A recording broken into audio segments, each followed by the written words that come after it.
যারা সৌদি আরব আসার চিন্তা ভাবনা করতেছেন তাদের উদ্দেশ্যে আমি কিছু কথা বলবো।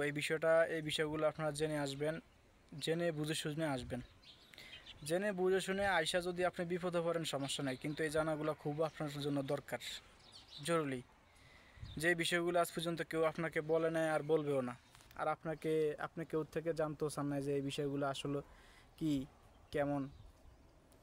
বিষয়টা হচ্ছে আপনি বিশাল হন, আপনার সৌদি সরকার, একটা উদাহরণ দিয়ে আমি বুঝাই যে একটা সৌদি নাগরিক, সৌদি যদি আপনাকে 10টা ভিসা দেয় একটা লোকের, যে আমার 10টা লোক আইনা দেয়, সে লোকটা আইনা দিল, আনার পরে আপনি লোকগুলো আইনে দিলেন, তার ব্যবসায়িক কাজে সে খাটালো, কিছুদিন পর তার ব্যবসাটা 1 মাস 2 মাস 6 মাস পরে তার ব্যবসাটা নষ্ট হয়ে গেল, তার ব্যবসা পোষাইতেছে না, কাস্টমার নাই। তখন কি করবে? দোকান বাদ দিয়ে দিবে, অথবা লোকগুলাকে ফাইনাল এক্সিট দিয়ে দিবে, অথবা বলবে যে তুই কপলা হয়ে যা, আমি লোক রাখবো না। যদি কপলা হতে না আসিস তাহলে তোকে আমি দেশে পাঠিয়ে দিব। এবং যে লোকগুলা আছে, আপনি কপলা হতে হবে টাকা দিয়ে, একাই কিন্তু লড়ে যেতে হবে। এই গেল একটা। দ্বিতীয়ত, প্রথম আসার পরে যদি আপনি কপিল পাইলে তো ভালো কথা, আর যদি আপনি কপিল না পান তাহলে আপনি কি করবেন? আপনাকে দালাল হয়তো আকামা করে দিবে না, আপনি না খেয়ে দুঃখে দুঃখে এখানে মরতে হবে। হাজার হাজার প্রবাসী এখানে আছে, এরকম উদাহরণ, লাখ লাখ প্রবাসী। আপনি চাইলে তাদের সাথে যোগাযোগ করে দেখতে পারেন, যদি আপনার আত্মীয় স্বজন থাকে। এই বিষয়গুলো আপনারা জেনে আসবেন। এবং কপলা হওয়ার পরে যদি আপনি কপলা হন, অথবা সৌদি আপনাকে কাজ না দেয়, যে আমার কাজ নেই তুই বাইরে কাজ কর, তো বাইরে কাজ করলে কী করতে হবে? আপনাকে প্রতি মাসে সাহারিয়া গুনতে হবে। সাহারিয়া অর্থাৎ তাকে অগ্রিম টাকা দিতে হবে, টাকা দেওয়া লাগবে। প্রতি মাসে মাসে একটা সার্চ স্প্রে করতে হবে তাকে, যেমন 500 রিয়েল, 600, কারো কারো ক্ষেত্রে 1000 রিয়েল হয়, আবার কারো কারো ক্ষেত্রে 300 রিয়েল হয়। সেটা কথার মাধ্যমে আপনি যেখানে দিবেন সেখানে হবে। সাহারিয়া ছাড়া এমন লোক নাই, তবে খুব কম সংখ্যক লোক আছে, 99% লোকই সাহারিয়া দেয়। সৌদিকে টাকা দিতে হয়, আপনার কাজ থাকুক বা না থাকুক, প্রতি মাসে তাকে টাকা দেওয়াই লাগবে, সে টাকার জন্য এসে বসে থাকবে।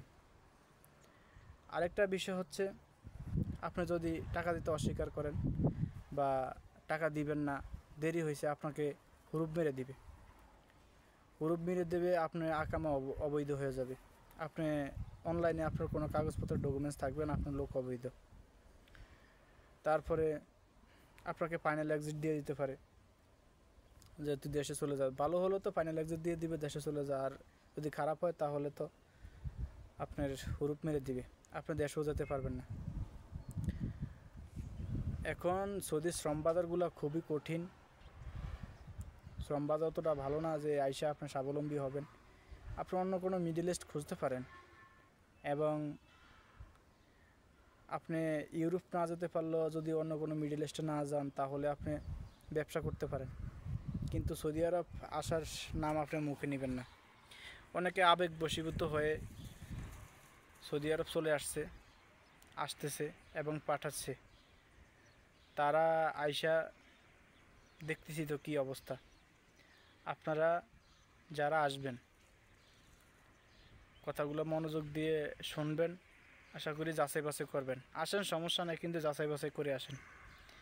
যার থেকে ভিসা নেন সে তার থেকে কথাবার্তা সব কিছু ফাইনাল করে তারপরে আপনারা আসবেন। এখানে আইসা আপনার 70% লোকে, 170% লোকে আকামা পায় না, কপিলকে সেটাও চিনে না, এবং 1 বছর হয়তো বৈধ থাকে, এর পরের বছর অবৈধ হয়ে যায়। এখানে আপনার আমেলাদি ভিসাতে অনেক লোক আসে, ব্যবসায়িক ভিসা। বেশিরভাগ মানুষই আমেলাদি ভিসা আসে, সোয়াক্খাস, আমেল মঞ্জিল, এই সমস্ত বিষয়গুলো 2 বছর আকামা হয়। খাদ্দামা এসেগুলো 2 বছর আকামা হয়। আমেলাদিও হয়, তবে সেক্ষেত্রে যদি ছোটো মুআসাসা যদি 2 জন আমেল থাকে, 2 বছরে আকামা হয়। চেষ্টা করবেন যেহেতু 2 বছরে আকামা করার জন্য। যদি আসেন আপনারা, কথাগুলা আশা করি আপনারা বুঝতে পারছেন আমি কি বলতে চাচ্ছি। যদি আরও কোনো প্রশ্ন থাকে অবশ্যই জানাবেন, আমি উত্তর দেওয়ার চেষ্টা করব। যদি আরও কিছু জানা থাকে, এই কথাগুলো কেউ বলবে না। এত টাকা দিয়ে খরচ করে আসছেন, যদি আপনি সৌদি সরকার ফাইনাল এক্সিট দিয়ে দেয় অথবা হুরুপ মেরে দেয়, তাহলে কি করবেন? বাধ্যগত চলে যেতে হবে, ফ্যামিলিটা পথে বসে যাবে। তো যেহেতু ফ্যামিলিটা ক্ষয়ক্ষতি না হয়, আপনিও যাতে ক্ষয়ক্ষতি না হন, কথাগুলা জেনে তারপরে আসবেন। যদি প্রশ্ন থাকে আমাকে জানাবেন, আমি আপনাদেরকে উত্তর দেওয়ার চেষ্টা করব। ধন্যবাদ।